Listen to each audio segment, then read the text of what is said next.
Ahead of the upcoming 30th United Nations Climate Change Conference, the three-day summit was convened to discuss how carbon markets can impact the African continent.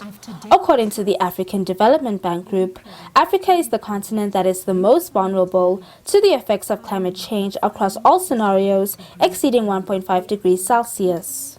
Minister of Forestry, Fisheries and the Environment, Dr. Deon George, outlined the objectives of the draft South African Carbon Markets Framework, developed in line with Article 6 of the Paris Agreement. I'm honoured to introduce the draft South African Carbon Markets Framework, developed under Article 6 of the Paris Agreement. This draft framework has been widely consulted upon, with input from stakeholders across government, business and civil society. It is now being vetted and will be gazetted soon. The framework lays the foundation for developing, governing and scaling high-integrity carbon markets in South Africa.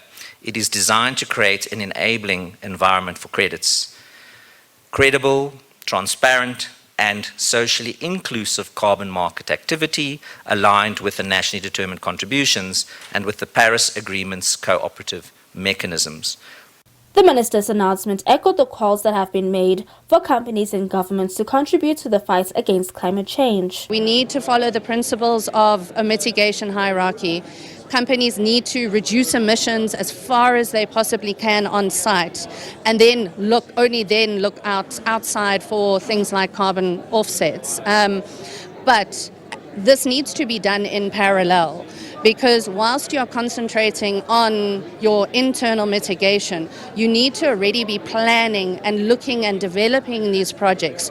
You need to be looking at your fence line communities, engaging and understanding how these types of projects, these carbon projects, can be embedded in your communities. We are working together with governments, with the private sector, to make sure that we make first carbon a form of capital that Africa can make use of. We are building the trust that is needed, because you cannot form a market, an effective market, unless you have trust. But trust alone will not make carbon markets work.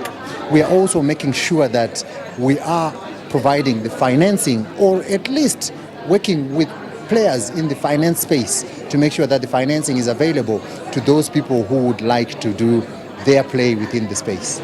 A sentiment that is shared among the international community at large.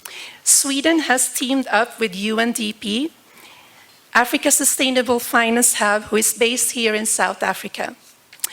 Our partnership with UNDP provides technical support to local developers in a number of countries, with the purpose of getting energy-related projects Article 6 compliant and bankable.